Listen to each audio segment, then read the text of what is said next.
Welcome to Conversations in the Coop. I'm your host, Trinity Director of Athletics, Drew Galbraith. My pleasure to be joined today by two defensive stalwarts for the Trinity Bantam's football team, Kevin Clark and Luke Folan. Gentlemen, thanks for joining and looking forward to today's conversation. So you both have this unique opportunity to put a real capstone on your Trinity careers, having a great fifth season. So just talk a little bit, we'll kind of start there. What inspired each of you to think about coming back for another run at it with the Bantams? I think just losing that year originally with COVID. Then we went 8-1. Last year was obviously a great year. I think you just love being here. There's nothing to we love being on the team. We love being with everybody all the time. So I think that it's just a very positive influence on our life. It's an easy choice. For me, it's just such a short amount of time that you'll never get back, and especially I didn't want to regret it when I was older, but also just hearing from the guys last year who did it and how much they said, you know what, it can wait. Your job can wait another 5 months. Just enjoy yourself. You're never going to get this back. Be with the team and make the most of it. And I think we took that to heart, and I think it was definitely good for us. So to what extent do you think your first 2 years at Trinity, you were recruited on the heels of a three-peat, and then came in your first year, team goes 5-4, which at Trinity is skies falling. Lost a couple close games, and then a couple games you don't usually lose, and then lose the next season of COVID. So to what extent did that really just kind of shape your college experience? For me, it's especially just focusing around football. I think us as a class, we were really nervous going in because you're really excited. You think you're going to be all that when you come in as a freshman, and then we had a tough season, and then to not get a season at all, it just make it sting and sit longer even more. So I think we're all very excited to get back and move on from that and get back on the field. Yeah, I think after going 5-4, we talked about it the other day. When we do our postseason interviews with Coach Vaney, and what he heard a lot was what he was surprised by was that how much fun all the people out on the team, especially the younger guys who obviously probably weren't playing as much, especially when we were having trouble. And to just see that, even in the midst of having such a bad time, we were actually really enjoying ourselves. It's great to see, and then obviously a positive influence on the program.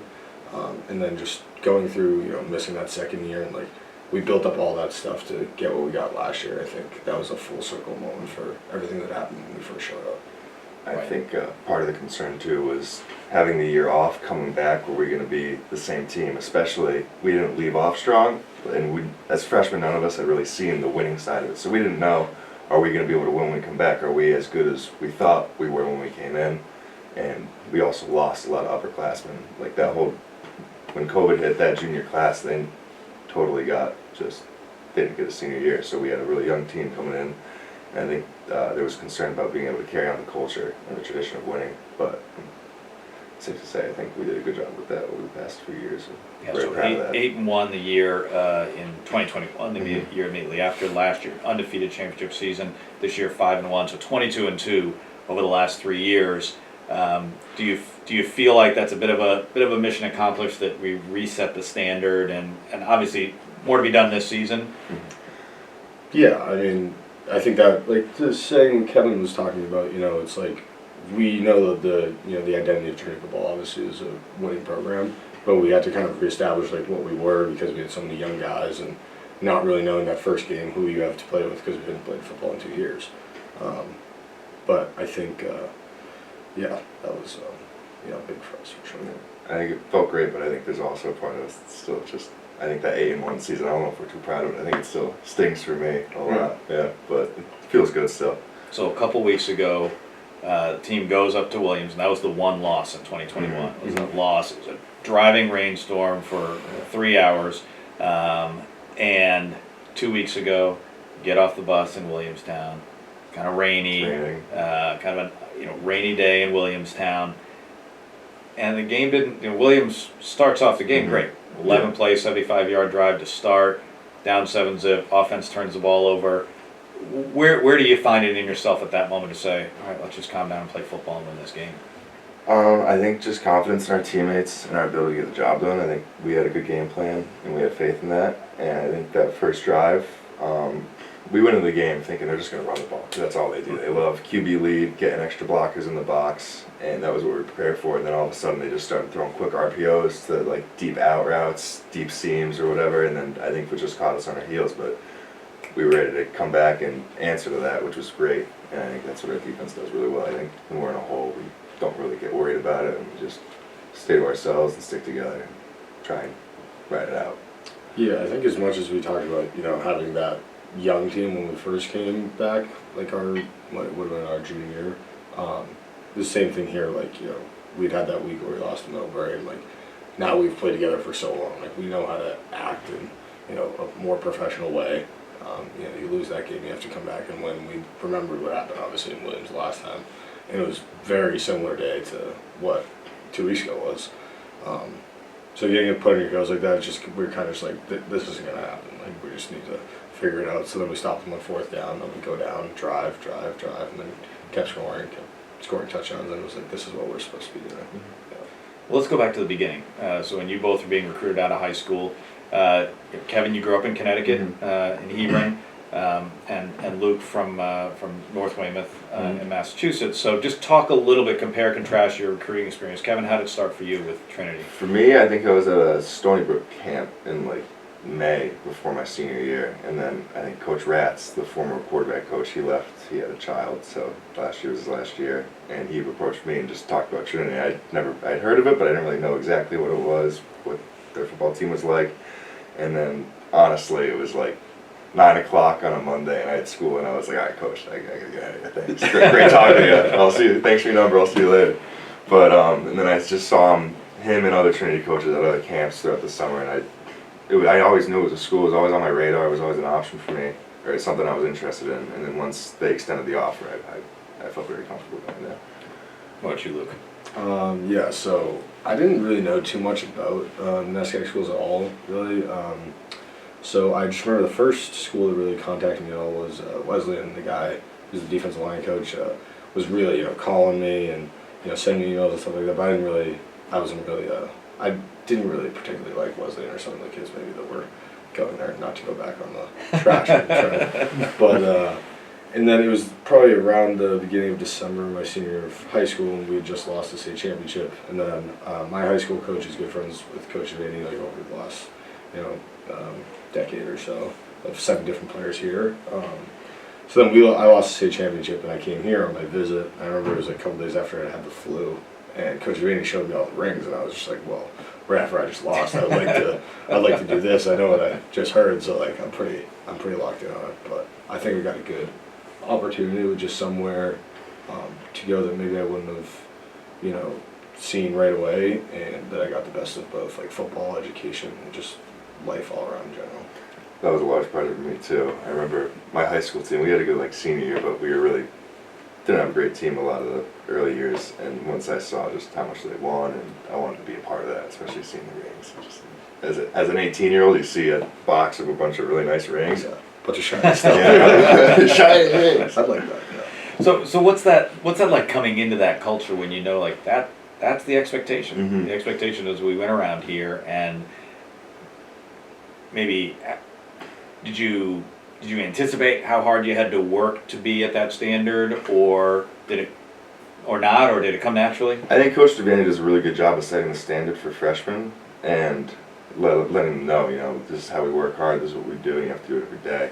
And I think as a freshman, just buying into that really made it a lot easier to just do the little things and do it every day. And especially when you have your teammates doing it and you're a freshman, they're kind of teaching you how. And you're all getting along, you're having fun doing it. So even when it's hard, it's still enjoyable. Yeah, I mean, even, as tough as that situation was, our freshman year, we still had a lot of great guys, a lot of great older guys who did take the time to know you personally and help you develop as a player and things like that. So I think having them around is was always big and had a great impact on us. It was one of the worst seasons for training football in a long time, but you wouldn't tell that going to the locker room, going to practice, going to lifts, hanging out. We were all still working just as hard as I think we do today, and we were having just as much fun. It was also still 5-4. So Yeah. relative. As much fun relative. as you So in those early years, both of you on the defensive line, was there a player or two that you said, boy, that's what I want to be? If I can be that in 4 years. It's interesting because there are some players that were totally like that, and then there are other players that were like that, and then we didn't get to see their senior year over COVID. Like I remember our freshman year, there was a player named Jimmy Cristiano. He was a junior, and he was unreal. Just his hands, his speed, his get off, everything was unbelievable. And we watched film. We still watch, like last year we watched a ton of film on him, just trying to show the technique when we were teaching it early on for the young guys. And not being able to see him have a senior year was really upsetting because he was a monster. It was fun to watch. But yeah. Another example of like one of those guys that like, you know, they show how to do it on the field and do it really well. He was an amazing player when he was here, but also like a great guy who like actually got the time to, you know, when I was a freshman, he was a junior, like, got to know me personally. It was a good guy to me all the time. And I think, you know, if you can do both of those things, you're really a good person. I remember in the preseason, me and all my freshman buddies hanging out with the seniors in their crescent houses, which like I had never really seen that before. Like, because usually freshmen and seniors, sometimes there's a mutual understanding. Okay, 6 months, you know, we're not going to be talking as much, but I think it's special when you still have that family, and especially trying to bring the young guys, make them feel more at home and comfortable. So over the past 2 years, have you kind of sought out, try to do that for some of the younger guys in the program? Certainly, yes. Especially, it's interesting now because it feels weird as a fifth year because now there's 4 classes that are blue and there's so many people, but it's a lot of fun. It's especially great because whenever you're on campus, you're always seeing somebody that you know. So Yeah, I think it's interesting to see, you know, now that you're this old, you kind of don't realize sometimes with the little things you do how much of an impact it does have on, you know, kids who are 18 years old and just showed up here 2 months ago. And they're like, well, he's been here for 5 years, so whatever he's doing, he must be doing. So you think you're joking around or doing something, but you know what's going on. They might not know. So if they think that's okay to do, that's not good. But on the flip side, if you're doing something the right way, they're like, all right, well, that's what I'm gonna do. Like, what do I know? So, I mean, leading by example. You know, you never really know like who's watching or what kids are watching. I think that's important to try to think about. So, defensive line is physical. Defensive line is, 50, 60, 70 really hard contacts every single game. So how do each of you approach this? And I'll admit it's a leading question because Kevin is someone who is always bouncing around the sidelines, talking to somebody. Sometimes it's about football, sometimes it's not. But then when his number gets called and he goes in, he's locked in. Luke, what about you? Like, how do you get yourself in the mindset? Yeah, I mean, I think, you know, we build that mindset all the time, especially with Coach Solanges. I think that's where, like, you know, he gives us that space to really, like, you know, let loose and, you know, be ourselves with the team, you know, get crazy. And, like, I think taking that from in there to going out on the field is big. You know, we just think about it all the time, like, all this work that we put in. It's not really hard to, you know, get yourself going when you know how much is really at stake for all the work that you've put in. I think that's been prevalent over the last couple of years, especially when we were talking about how much we worked during COVID when there was nothing really going on. That like instilled, I think, like a really big work ethic in the entire team. I think also when you're really confident in like the game plan and your team's ability to play, it makes it easier to not be stressed out there and kind of just have fun with it. So you can kind of snap into being focused when it's time, and then when you're on the sidelines, you can still be focused about the game, but sometimes just enjoy yourselves and not be so stressed, I guess. We do have fun. Yeah, I think that's something, like, especially as a younger athlete, I always be really stressed and I'd always try and be locked in, but then sometimes it's hard to do that all the time, and it's easy to just, you know, you can focus when it's time to focus, and you can kind of take it easy and rest on the sidelines, I guess. So that confidence comes from a week of preparation. And so let's just kind of talk through the amount. I think most people understand the team practices, 5 days leading up to a game, but talk about the other stuff that goes into being prepared. You both have a game tomorrow against Bates as we're recording this, but talk about some of the preparation you've done this week just leading up to getting ready to go leave it on the line on a Saturday afternoon. I think it's just a lot of film study.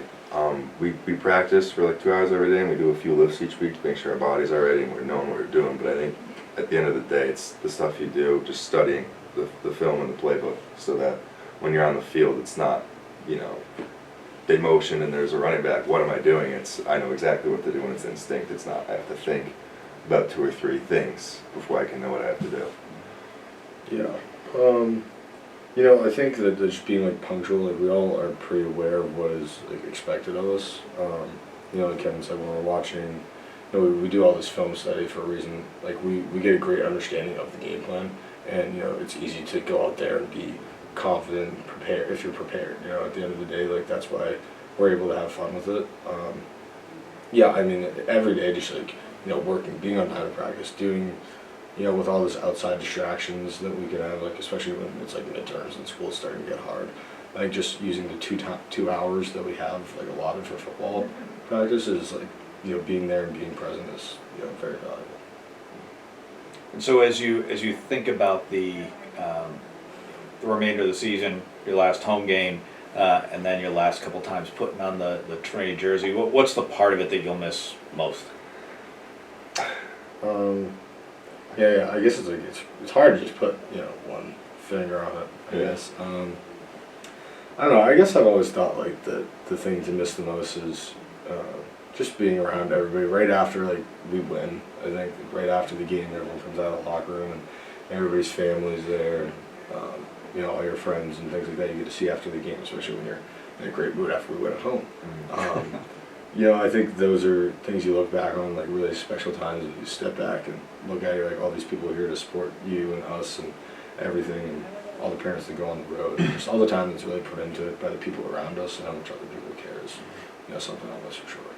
Yeah, I'd say the physicality of the game is something, because you just not really can get that back. Also, part of me, I don't want to, like, my body's starting to hurt after games each time a little more. But I think on the other side of that too is just when you go to Mather after like a really bad day, and then all of a sudden there's 40 football players and they're all your best friends, and you can just sit down and have a fun meal and hang out. And then the other side of that too is just the tailgates after the games. I think your whole family's there, your whole team's there, your friends from home come to visit, and you're all just having a good time. The week's over, you can relax, and it's a great moment.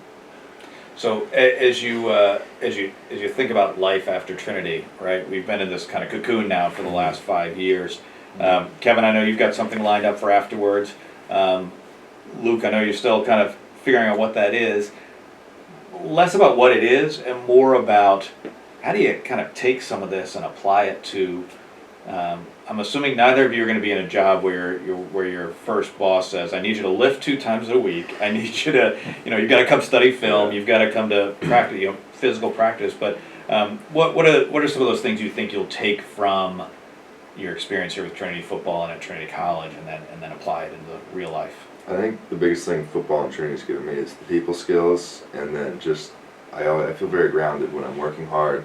And I think as long as you work hard and you work with people well, you can't really go wrong. Just put your head down and work hard. And even if you do something wrong, people know you're working hard, and you'll fix it because you're working hard. So I think I feel very comfortable when I'm working hard. I don't feel stressed about things usually. I think that's my Yeah, I think, yeah, one, definitely like being, you know, punctual, on time, being prepared is always, you know, something I feel like Coach Trinity like really hammers down over the years, and you know, once you build that, it's going to take you far in life. It's very simple to do. Other than that, I think like, you know, just we've really learned how to like treat people the right way. We were talking about it like with younger kids, and it doesn't matter, you know, if you're an entry level job or, you know, how high up you get. I think the way you treat people, the way you respect people, it's very transparent to see like what kind of person you are, I think, in the real world. So I think learning that lesson and really getting to build that over the years, like gotten older here, is going to be very important to me in my life. So now I'm really going to put you on the spot. I want you to, each of you is going to tell me a story about the other one that just tells me who that person is.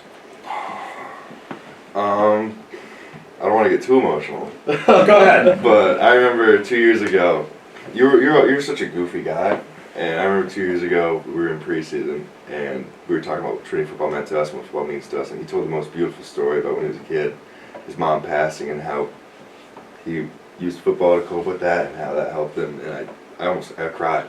I didn't expect him to give such beautiful words, and yeah. I don't know. Maybe I don't have like one specific thing for Kevin, but you know, I think I'm thinking about like what I was saying when Coach Trinity was asking us. I think that was right before we played Wesleyan or something, or sometime around there. When we all got a chance to speak. But what I was talking about during that is like how Kevin said, you know, you go to Mather and you might be having a bad day, and you see like 40 people that are, you're great guys, and like there's been countless times where I probably had like a bad day or something. I see someone like Kevin, I come in the meeting room and like, he's not gonna let anything really get him down. So, people like Kevin, I think, really help you to forget about like that, whatever is going on in your life, and those kind of people are really important to have around you. That's great. Well, best of luck to both of you after Trinity. We're really excited to see what you all can do on the field the next few games, and thank you so much for everything you've brought to our school and our athletic department over the last 5 years. It's been great having you here. Thanks so much for having us. Enjoyed every Thank minute you of it. both. Yeah. That'll do it for this conversation of the Coop. For all the latest Trinity news, scores, and schedules, go to bantamsports.com. Follow us on social at Bantam Sports. Until next time.